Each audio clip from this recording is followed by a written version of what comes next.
A nossa leitura se baseará no relato de Marcos, capítulo 2, versículos de 1 a 12. A palavra do Senhor nos diz assim: Dias depois, entrou Jesus de novo em Cafarnaum, e logo ocorreu que ele estava em casa. Muitos afluíram para ali, tantos que nem mesmo junto à porta eles achavam lugar, e anunciava-lhes a palavra. Alguns foram ter com ele, conduzindo um paralítico, levado por 4 homens. E não podendo aproximar-se dele por causa da multidão, descobriram o eirado no ponto correspondente ao que ele estava. E fazendo uma abertura, baixaram o leito em que jazia o doente. Vendo-lhes a fé, Jesus disse ao paralítico: Filho, os teus pecados estão perdoados. Mas alguns dos escribas estavam assentados ali e arrazoavam em seu coração: por que fala ele deste modo? Isto é blasfêmia. Quem pode perdoar pecados, senão um, que é Deus? E Jesus, percebendo logo por seu espírito que eles assim arrazoavam, disse-lhes: por que arrazoais sobre estas coisas em vosso coração? Qual é mais fácil, dizer ao paralítico: estão perdoados os teus pecados, ou dizer: levanta-te, toma o teu leito e anda? Ora, para que saibais que o Filho do Homem tem sobre a terra autoridade para perdoar pecados, disse ao paralítico: eu te mando, levanta-te, toma o teu leito e vai para a tua casa. Então ele se levantou e, no mesmo instante, tomando o leito, retirou-se à vista de todos, a ponto de se admirarem todos e darem glória a Deus, dizendo: jamais vimos coisa assim. Jamais vimos coisa assim. Vamos orar. Senhor Deus e Pai Celestial, nós queremos te agradecer, Pai, pela tua palavra que fala ao nosso coração. Queremos também pedir que o teu Espírito Santo possa nos iluminar na transmissão da tua verdade sagrada. Que o nosso coração possa ser, de fato, atingido, Pai, por tua palavra mais uma vez. Que esse texto, que já é tão conhecido por todos nós, ele possa mais uma vez falar ao nosso coração. Nós te oramos assim e te agradecemos por tudo, porque o fazemos em nome santo de Jesus Cristo. Amém.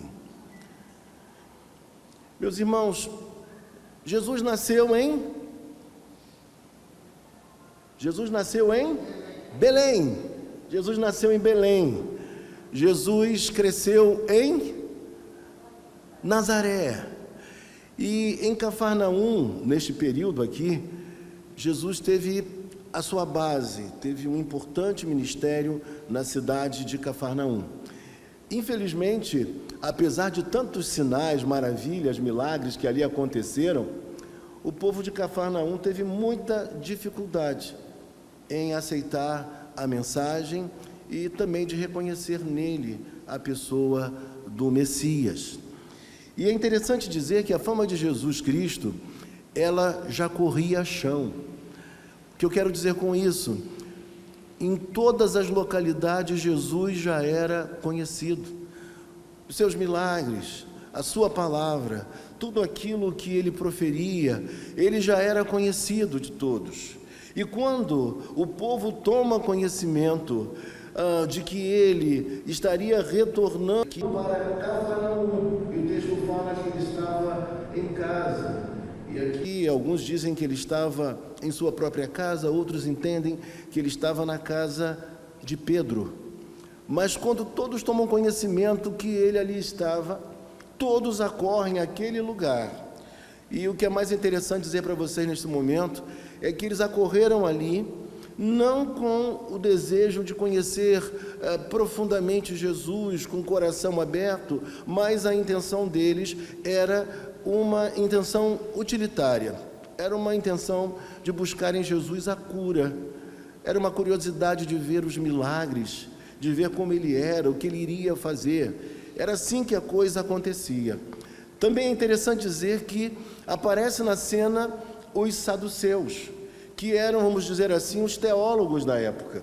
Eles já estavam presentes e bem localizados naquela casa. E aí eu digo a você, ou eles chegaram muito cedo, que é o que eu acredito, ou possivelmente Jesus deu um lugar especial para que eles ficassem ali observando tudo. Mas na minha compreensão, eles chegaram cedo, porque eles estavam ali não com o desejo de conhecer a mensagem de Jesus para abraçá-la, ou com o coração aberto, mas eles ali estavam com um espírito profundamente crítico. Eles eram os teólogos da época, eles queriam ver aquilo que Jesus falava e fazia, para ter argumentos, para colocá-lo numa situação difícil e para, por fim, condená-lo. Essa era a intenção deles, e o texto nos narra dizendo que isso estava acontecendo. Mas, por incrível que pareça, na cena vai aparecer agora 4 pessoas que carregam numa maca um outro que era paralítico. E é interessante notar e pensar, eu diria para você nesta manhã, que se essas 4 pessoas estavam levando o seu companheiro até a presença de Jesus Cristo, eu poderia afirmar sem medo de errar, que esses 4, eles eram amigos do paralítico. E aí uma coisa eu preciso pensar com vocês aqui. Quem são os nossos verdadeiros amigos? Quem são aquelas pessoas que nos querem bem? São justamente aquelas pessoas que nos aproximam de Jesus Cristo. Nós recebemos os convites mais variados, convites às vezes muito honrosos, e devemos atender a esses convites. Mas nada confere uma demonstração mais contundente de amor e de amizade por nós, quando alguém nos convida para ir a uma igreja, para fazer uma oração, para chegar mais perto de Jesus Cristo. Tenha certeza disso. Quem ama você, quem gosta de você, é justamente aquele tipo de pessoa que te aproxima da pessoa bendita, do Redentor, do Salvador, Jesus Cristo. E é curioso notar que esse paralítico, ele, poderíamos pensar assim, ele tinha algumas qualidades, ele tinha virtudes, porque, embora paralítico, ainda assim, ele conseguia ter pessoas que se interessavam por ele, pessoas que gostavam dele. E é muito curioso porque a gente sabe que quando alguém tem alguma limitação, quando alguém está vivendo um momento adverso na vida, é muito raro as pessoas estarem próximas, é muito raro alguém se interessar por essa pessoa. E aqui no caso, ele encontra 4 amigos que tentam fazer com que ele chegue bem próximo a Jesus Cristo. E aí, meus irmãos, o texto vai nos dizer assim, versículo 2, muitos afluíram por ali, tantos que nem mesmo junto à porta eles achavam lugar, e anunciava-lhes a palavra. Jesus estava naquele lugar anunciando a palavra. Era a sua mensagem, era o seu conteúdo, era aquilo que era importante de ser dito, embora muitos estivessem ali buscando apenas a solução imediata de seus problemas. E não é assim que acontece hoje também? Jesus Cristo, através dos seus pregadores, levam a mensagem verdadeira, fiel, correta, mas as pessoas estão buscando não a palavra, não o conhecimento da pessoa de Jesus Cristo, mas elas estão buscando, acima de qualquer coisa, a solução, e a solução mágica de seus problemas.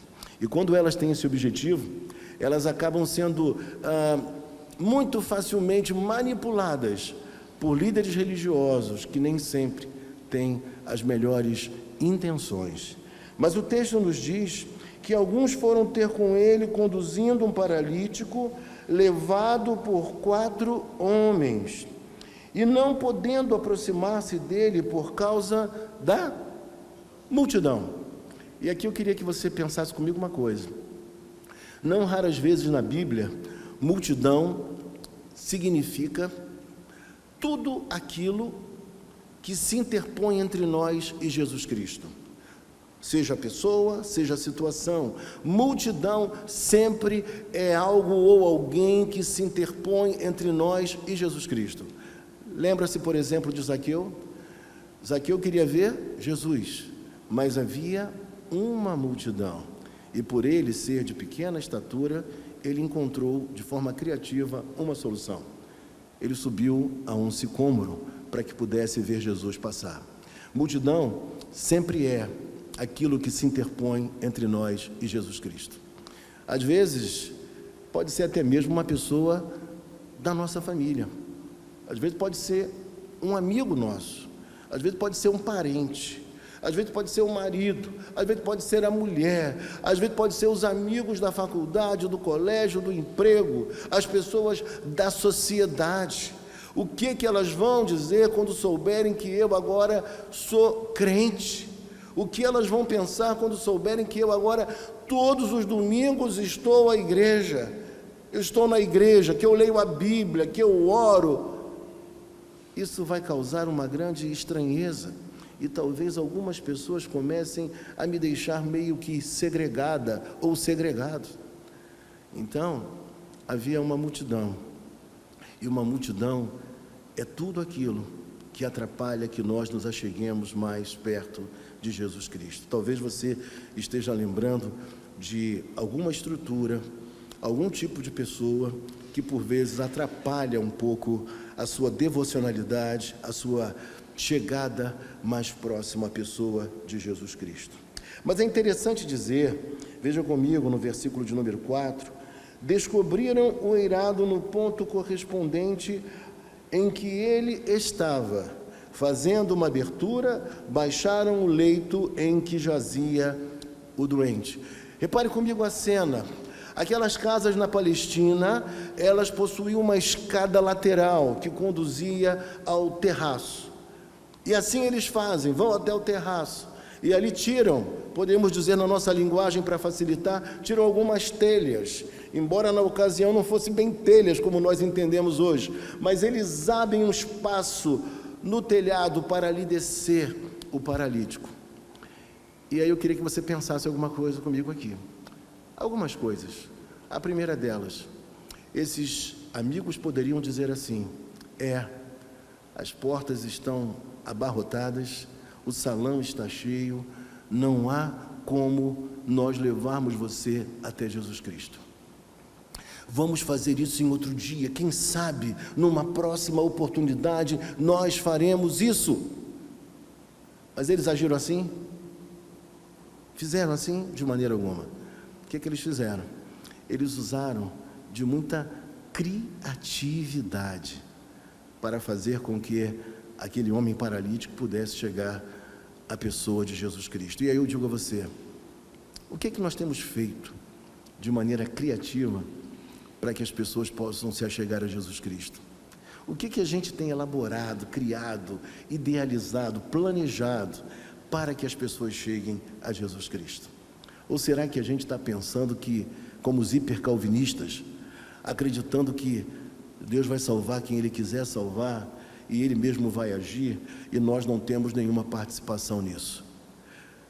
Nós sabemos muito bem pela palavra de Deus que nós devemos cumprir o ide, levar o Evangelho a toda criatura, e ao fazer isso, nós precisamos usar de todos os meios lícitos, criativos, para que as pessoas se encontrem finalmente com Jesus Cristo. É isso que nós precisamos fazer. E alguém disse que esses 4, eles também poderiam ser chamados como simpatia, cooperação, originalidade e persistência. Repito, simpatia, cooperação, originalidade e persistência. Eles tiveram todas essas qualidades para levar o seu amigo paralítico até a presença de Jesus. Isso significa dizer que nós também devemos trabalhar em conjunto. Nós devemos trabalhar de maneira coordenada. Nós devemos trabalhar cooperando uns com os outros no progresso da propagação do Evangelho de Jesus Cristo. Nós precisamos, de maneira muito carismática, com muito coração, com muita paixão, levar às pessoas o conhecimento do Salvador, Jesus Cristo. E eles tiveram mais uma qualidade além da criatividade. Eles tiveram persistência. Eles poderiam ter desistido e teriam todas as desculpas do mundo.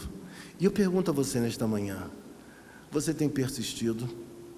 Você tem acreditado que aquele ente querido vai se converter? Você tem evangelizado? Você tem pregado?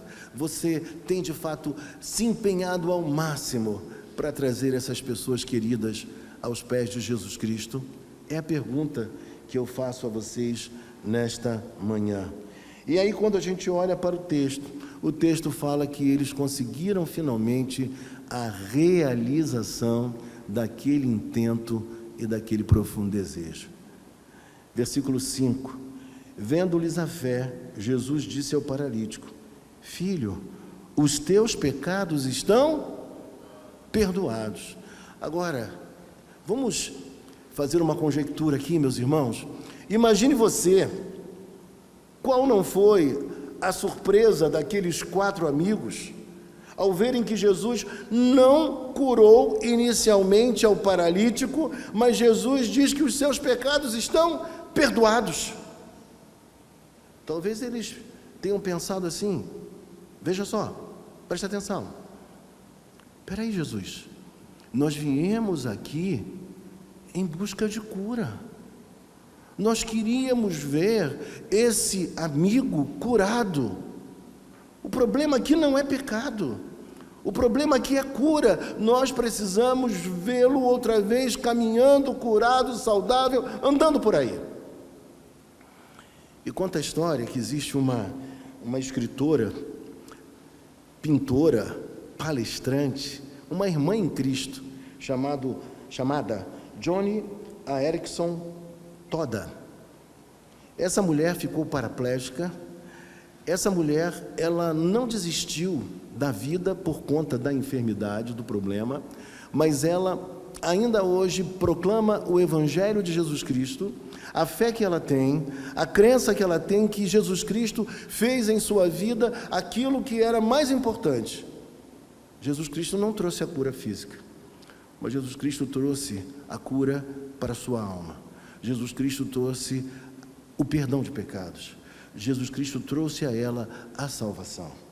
E é curioso dizer a vocês que ela tem uma grande esperança de quando o novo céu, a nova terra, eles finalmente chegarem, dela poder viver de maneira completamente curada e sã. Isso é maravilhoso. Mas ela diz algo mais ainda. Ela diz que não faria muito sentido viver a vida, passar pela vida, ainda que sã fisicamente, sem ter conhecido Jesus e sem ter tido o perdão de pecados. Na concepção dos judeus da época, o que acontecia? Eles associavam a enfermidade a quê? Ao pecado. Enfermidade e pecado, para eles havia uma correlação direta, era assim que eles pensavam. E pasmem vocês, ainda hoje, em nossos dias, muita gente acredita da mesma forma, muitos cristãos inclusive. Eles acham que se você está doente, se algum problema aconteceu contigo na saúde, é porque você deu brecha, é porque você pecou, é porque você fez alguma coisa muito séria, muito grave contra Deus, e por conta disso você está sofrendo as consequências. Mas Jesus Cristo não pensava da mesma forma, não pensava como os judeus da sua época. Abra comigo, João capítulo 9, versículos de 1 a 3, Evangelho de João, capítulo 9, versículos de 1 a 3. Diz assim a palavra do Senhor: caminhando Jesus, viu um homem cego de nascença, e os seus discípulos perguntaram: mestre, quem pecou, este ou os seus pais, para que nascesse cego? Respondeu Jesus: Nem ele pecou, nem seus pais, mas foi para que se manifestasse nele as obras de Deus. Para Jesus Cristo, não necessariamente toda enfermidade era fruto de um pecado.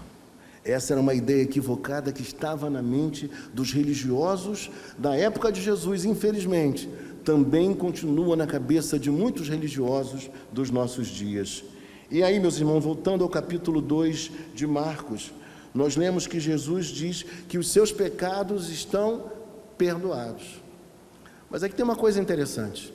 Pense comigo algo. Dizer que o pecado de alguém foi perdoado, na visão daqueles religiosos, seria uma blasfêmia em primeiro lugar, porque somente Deus tem poder, autoridade para perdoar pecados. E para eles, Jesus Cristo não era Deus. É a primeira coisa que eu digo a vocês. Mas aqui tem algo ainda muito interessante da gente dizer. Quando alguém diz que os teus pecados estão perdoados, como a gente vai aferir se os pecados foram ou não foram perdoados? Você pode dizer que eles foram, mas de repente não foram. E eles estão pensando uma série de coisas, os religiosos estão questionando, arrazoando, pensando naquilo que Jesus estava dizendo, e eles estavam questionando toda a mensagem de Jesus nesse encontro com o paralítico. E aí, meus irmãos, o texto diz, versículo seguinte, mas os escribas, versículo 6, alguns dos escribas estavam assentados ali e arrazoavam em seu coração. Aqui mais um religioso. É muito triste quando o teólogo, quando o religioso, ele deixa de ser alguém que cultua a Deus para ser meramente um espectador. Sabemos do valor do uso da nossa mente na fé, mas é muito triste quando alguém está no culto apenas para criticar e não para receber com o coração aberto a mensagem de Jesus Cristo. Na realidade, esses homens estavam ali apenas com um único objetivo, ver o que Jesus estava falando, mas previamente, já com o desejo de desmerecer, de contrariar, de negar tudo aquilo que o Senhor Jesus poderia falar. E aí o texto nos diz que Jesus faz mais uma coisa que aponta para a sua divindade. Jesus sabia e lia os pensamentos deles, dos religiosos. Ele sabia o que estava no coração daquela gente. Jesus sabia o que passava ou o que se passava pela mente daqueles religiosos. Jesus sabia de tudo. E é mais uma prova de que Ele é Deus. E aí o texto prossegue nos dizendo assim: por que fala ele deste modo? Isto é blasfêmia. Quem pode perdoar pecados, senão um que é Deus? Então observe comigo, que eles não reconheciam em Jesus Cristo a sua divindade. Isso é importante da gente pensar e da gente refletir. Muitas pessoas nesses dias se aproximam de Jesus como um grande sábio, como um grande filósofo, como um grande psicólogo, como um grande homem. Mas muitas pessoas não conseguem ver em Jesus Cristo o próprio Deus encarnado. Muita gente não consegue ver em Jesus aquele que tem poder para perdoar os pecados. E por que Jesus começa pelo perdão de pecados? Porque talvez a cura mais importante, mais significativa para todos nós, seja justamente a libertação de todo o peso, de toda a angústia que o pecado traz sobre a pessoa humana. Existem muitas pessoas que andam por aí, pelas ruas, pessoas que nós lidamos com elas, mas que estão profundamente sobrecarregadas pelo peso de erros cometidos no passado, pelos pecados cometidos. E Jesus sabe demais ainda. Jesus sabia que a maior necessidade desse homem, como a maior necessidade de todos nós, é de perdão de pecados, é de reconciliação com Deus, é de salvação, é de vida eterna. Jesus, em primeiro lugar, vê a condição da saúde espiritual daquele homem paralítico. Jesus tem uma visão muito mais profunda. Jesus vai ao cerne da questão do ser humano. E aí o texto nos diz assim, versículo 8: e Jesus, percebendo logo por seu espírito que eles assim arrazoavam, disse-lhes: por que arrazoais sobre estas coisas em vosso coração? Jesus sabe o que se passa no coração de cada ser humano. Jesus sabia o que estava acontecendo no coração daqueles religiosos, daqueles saduceus. O grande autor R.C. Sproul, que se escreve R.C. Sproul, ele conta em seu comentário do livro de Mateus que sua filha, numa ocasião, atendeu um apelo. Sua filha tinha 7 a 8 anos de idade. E ela ouve um apelo e ela atende aquele apelo, vai à frente, se emociona e entrega a vida a Jesus Cristo. E ele, como teólogo tem seus defeitos também, e ele, como teólogo, ele duvida. Como assim? Será que ela entendeu a mensagem? Será que ela não foi movida por um mero emocionalismo? O que levou minha filha a ir à frente atendendo a esse apelo? E ela responde a ele da seguinte maneira: pai, quando eu fui à frente é porque não tinha como não ir. É a primeira coisa que ela diz. Uma menina entre 7 e 8 anos, não tinha como eu não ir. E o pai aprofunda a questão com a filha e ela chega para ele e diz assim: pai, naquele momento parece que tudo na minha vida se fez novo. Parece que eu estava limpa, pura, completamente livre, completamente pura. E aí, quando ela diz isso para ele, na linguagem de uma criança, ele entende que de fato ela havia tido um encontro real com Jesus Cristo, porque a sensação de todo aquele que é perdoado é a mesma sensação que ela teve, a sensação de leveza, de pureza, de reabilitação, aquele senso de que você agora pode começar tudo outra vez, porque o próprio Pai Celestial te perdoou na pessoa de Jesus Cristo. E eu pergunto a você nesta manhã: você já passou por uma experiência assim? Você já vivenciou esse senso de liberdade espiritual? Você já percebeu que encontrou em Cristo a salvação e o perdão dos seus pecados? Se você já passou por isso, você há de se lembrar como foi bom, como te fez feliz, como aquilo foi importante na sua experiência existencial. E é isso que esse homem vai sentir. No Evangelho de Mateus, quando Jesus fala que os pecados do paralítico estavam perdoados, Jesus fala para que ele tivesse bom ânimo. Filho, tem de bom ânimo. Ele está dizendo, em primeiro lugar, que ele é filho. Um termo carinhoso, um termo afetuoso. E nada tão bom nos momentos de fragilidade, quando nós recebemos carinho, quando nós recebemos amor. E alguém que está numa adversidade não precisa de uma outra coisa a não ser ter ânimo. Ânimo para enfrentar as lutas, ânimo para enfrentar aquilo que é possível ser transformado, mas também ânimo para encarar a realidade mais dura, como por exemplo aconteceu com a escritora, pintora Joni Eareckson Tada. A coragem para continuar vivendo a sua vida com muita esperança, apesar das limitações que ela há de carregar por toda a sua vida.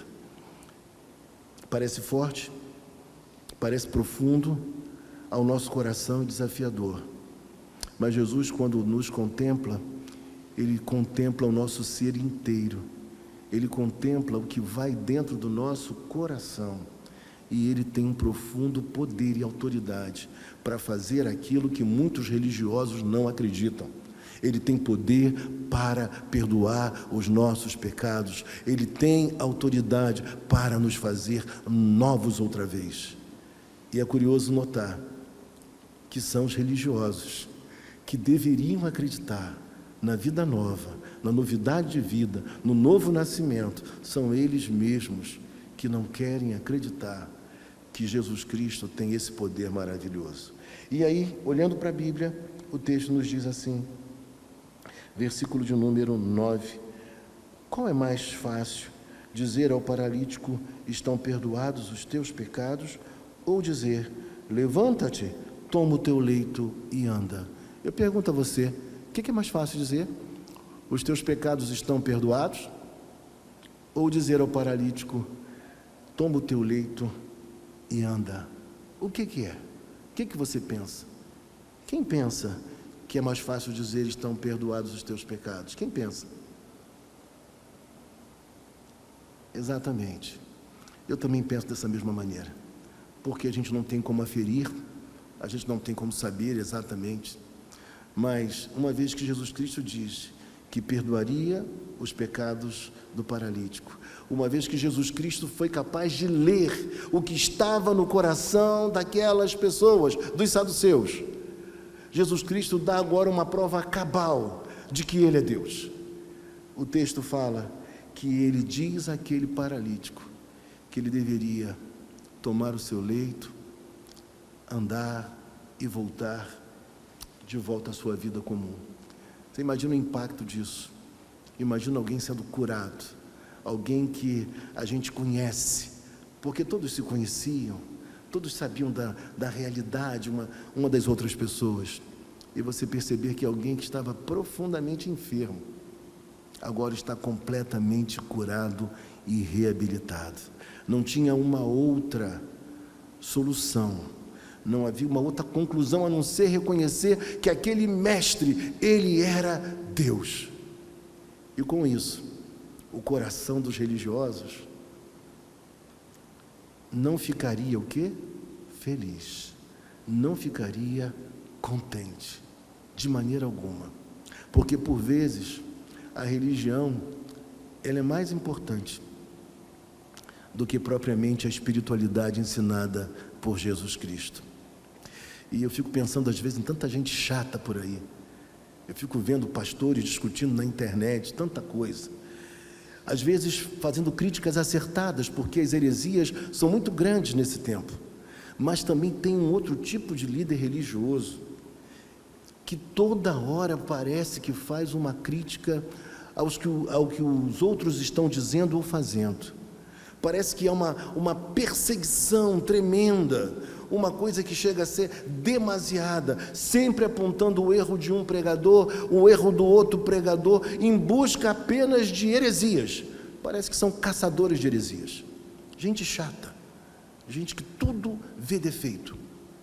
Existe um pastor, inclusive, que quando ele vai nas igrejas, depois que o grupo de louvor canta, ele tem a coragem de falar publicamente todos os defeitos da música que foi cantada na igreja dos outros. Na minha compreensão, se ele quisesse ajudar, ele deveria esperar terminar o culto, conversar com o pastor e fazer as suas críticas, porque esse comportamento, sim, seria o comportamento de alguém que quer de fato ajudar o outro que está equivocado. Não é assim? Estou certo? E aí, irmãos, quando a gente chega no versículo 10, o texto diz assim: ora, para que saibais que o Filho do Homem tem poder sobre a terra, autoridade para perdoar pecados, disse-lhe ao paralítico. Repare que ele não diz tem poder sobre a terra para curar enfermidades, mas tem poder na terra para o quê? Perdoar pecados e não curar enfermidades. Porque uma vez curando enfermidades e também perdoando pecados, não teria outra solução para aqueles homens saduceus a não ser reconhecer que Jesus Cristo era o Messias prometido à casa de Israel. Mas infelizmente eles não conseguiam ver isso. E aí o texto diz, versículo seguinte: eu te mando, levanta-te, toma o teu leito e vai. para a tua casa. Então se levantou e, no mesmo instante, tomando o leito, retirou-se à vista de todos. Todos viram, todos presenciaram. E o texto quer reforçar essa ideia, a ponto de se admirarem todos e darem glória a Deus, dizendo: jamais vimos coisa assim. Mas repare comigo uma coisa, a cura causou espanto, mas não fé em Deus. Ao menos é aquilo que aparentemente aconteceu. Mas se esses religiosos, eles estivessem ali, naquele lugar, para ouvir Jesus Cristo e o que Ele tinha a dizer, com o coração aberto, talvez eles tivessem encontrado também o perdão para seus pecados. Talvez eles tivessem encontrado a salvação. Talvez tivessem encontrado um novo começo, um novo caminho para as suas próprias vidas. E eu queria que a gente pensasse nesta manhã, ao final dessa mensagem, que algumas coisas são importantes para nós hoje. A primeira delas, eu diria, que a semelhança desses 4 amigos, nós precisamos tomar uma postura de levar a mensagem a todos aqueles que estão à nossa volta. Nós precisamos nos engajar nesse trabalho de evangelização, de sermos profundamente criativos, persistentes. Nós precisamos trabalhar em conjunto, nós precisamos trabalhar de maneira coordenada para que as pessoas possam conhecer Jesus Cristo, o único que tem poder de perdoar pecados e de conceder salvação ao ser humano. Era tão importante que aqueles amigos fizessem isso. E eu digo a você nesta manhã, os verdadeiros amigos nos aproximarão de Jesus Cristo. Os verdadeiros amigos vão falar para nós do perdão de pecados, do amor, da compaixão que existe em Jesus Cristo. Eu diria para você, ainda nesta manhã, que Jesus Cristo, quando Ele penetra na nossa história, Ele é profundamente sensível e simpático à nossa vida e à nossa dor. Imagine você a cena, quando aquele leito foi descido à sua frente, todos devem ter olhado, e Jesus Cristo também contemplou aquele tamanho esforço, a fé daqueles 4 homens, e diria eu, a fé dos 5 homens, porque também o paralítico aceitou estar ali. Ele poderia dizer: não, eu não vou não, minha enfermidade não tem jeito, não tem solução. Mas uma vez que ele concorda em ir, é porque também ele acreditava que Jesus Cristo tinha poder para curar a sua própria vida. E eu digo a você, nesta manhã, como está o teu coração? Está precisando de perdão de Deus? Está precisando de um novo alento? Está precisando de ânimo? Ele falou para o paralítico: tem bom ânimo para enfrentar a vida, as coisas que podem ser vencidas e superadas, mas também ter bom ânimo para lidar com aquelas que são insuperáveis por nós durante a nossa existência na face da terra. É por isso que eu me apaixono cada vez mais pelo Evangelho e pela pessoa de Jesus Cristo, porque Ele é um Deus, Ele é o Deus sensível, Ele é o Deus que se condói de nós, e é o Deus que realmente tem poder para transformar a nossa vida e mudar a nossa história. Eu quero orar por você nesta manhã. Talvez você não esteja paralítico, mas talvez você tenha algumas impossibilidades na sua vida, algumas questões sem solução. Talvez você reconheça nesta manhã que precisa de uma mudança, de uma transformação. Sua vida está sem sentido, como se você estivesse paralisado, sem ter como sair de um lugar. Eu quero orar pela sua vida também. Senhor Deus e Pai Celestial, nós queremos te agradecer, ó Deus, pela tua palavra, que fala tanto ao nosso coração, que denuncia por vezes a postura equivocada que existe em nós, porque por vezes a religião ofusca o nosso olhar de quem realmente Jesus Cristo é. Aquele que perdoa pecados, aquele que transforma vidas, aquele que nos conhece lá no íntimo. Eu quero te pedir nesta manhã que o Senhor venha fazer uma grande obra no coração de cada um dos teus queridos aqui, dos teus filhos, Pai. Que seja um momento de vida nova, que seja um momento de reinício, que seja um momento de uma leveza profunda na alma e no ser, Pai. Ó Deus, para viver essa espiritualidade que o Senhor nos ensina. Ó Deus, que tenhamos força e coragem para levar a Tua mensagem, Pai, de maneira apaixonada, vibrante, criativa, ao coração de tantas pessoas que estão perto de nós, mas que estão limitadas, paralíticas, Pai, ainda que não seja fisicamente, mas paralíticas espiritualmente. Traz libertação, traz cura, traz perdão nesta manhã. É assim que nós choramos e te agradecemos, porque o fazemos em nome santo de Jesus Cristo, o teu Filho amado. Amém. Vamos ficar em pé e receber a bênção. Amém. Que o amor de Deus o Pai, que a graça de nosso Senhor e Salvador Jesus Cristo, e que as doces, ternas e eternas consolações do Espírito Santo sejam sobre todo o povo do Senhor, espalhados sobre a face da terra e sobre cada um de nós hoje aqui. Amém.